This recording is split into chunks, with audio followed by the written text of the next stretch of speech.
I'm Ashley Kyle. And I'm William Holtz, and this is your Lake of the Ozarks news update, brought to you by Lake TV and LakeExpo.com and sponsored by Polylift.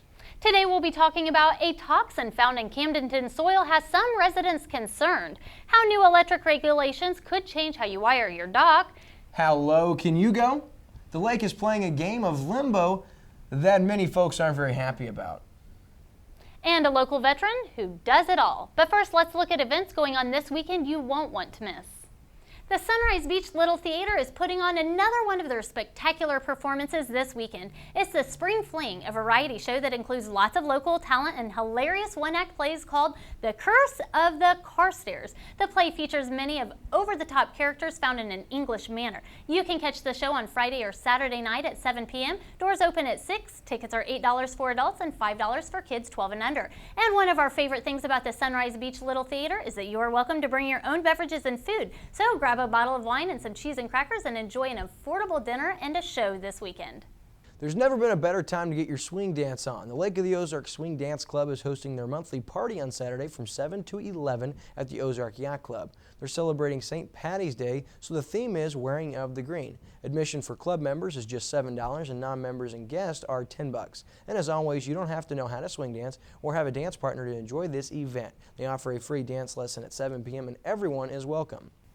And if you're in the mood for some live jazz music, the Ozark Jazz Society is presenting Michael Lacey and his New Orleans Swing Band. They're a high-energy, crowd-pleasing group of fun musicians. That's happening on Saturday at the Osage National Golf Resort. An optional $16 buffet will be served from 5 to 6:15 p.m.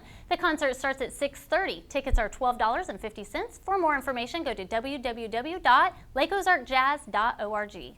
Calling all collectors. Whether you love coins or comic books, or even if you have a stash, this is the event for you. The Mid-Missouri Collectors Show is running on Saturday from 9 to 5 p.m. and on Sunday from 9 to 3 p.m. at the Ozarks Elks Lodge in Osage Beach. It'll feature coins and currency, gold and silver, stamps, sports cards and memorabilia, postcards, comic books, and much more. The public is welcome to buy, sell, trade, or just admire. Admission and parking are free, and you can get free appraisals while you're there.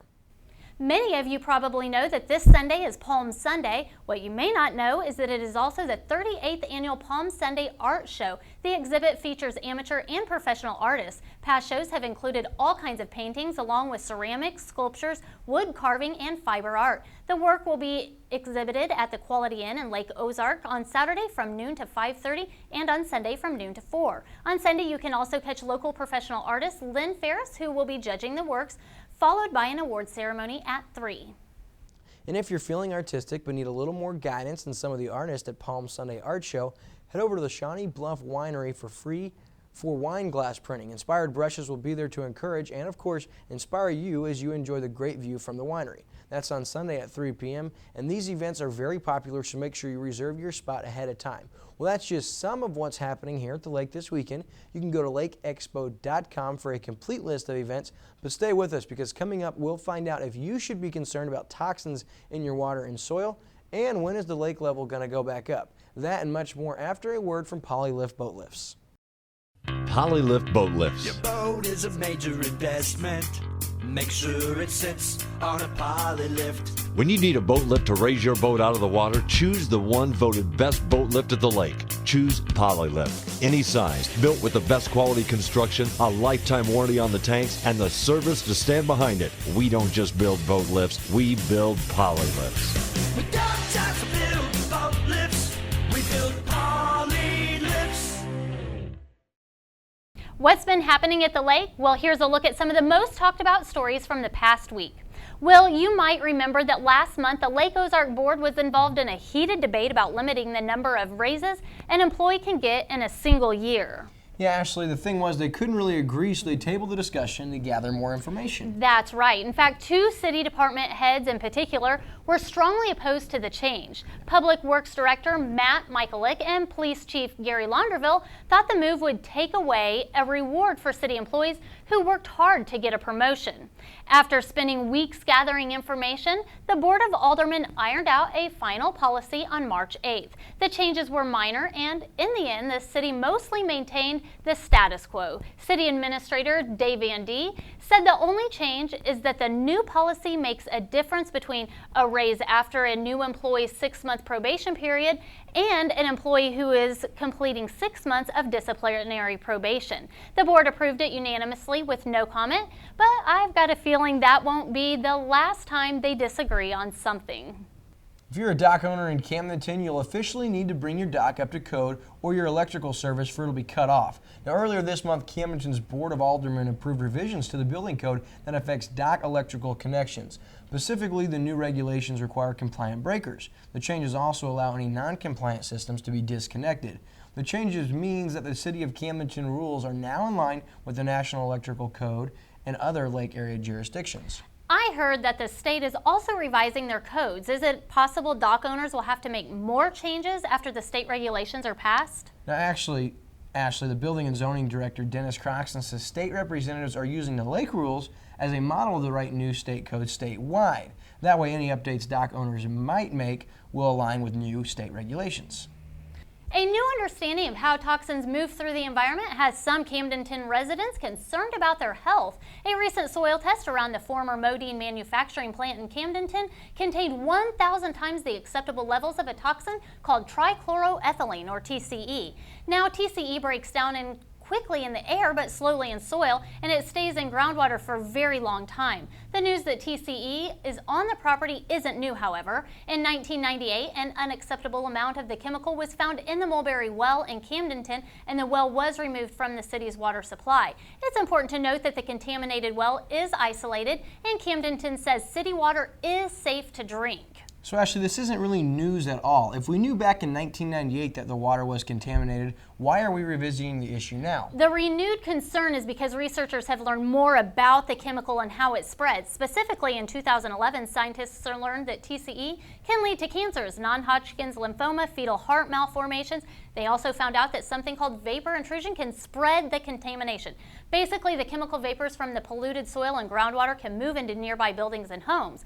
As a result, they started retesting the Modine plant. So far, they've only checked one sample, but will continue testing throughout the month and year because the presence of TCE can vary with seasons.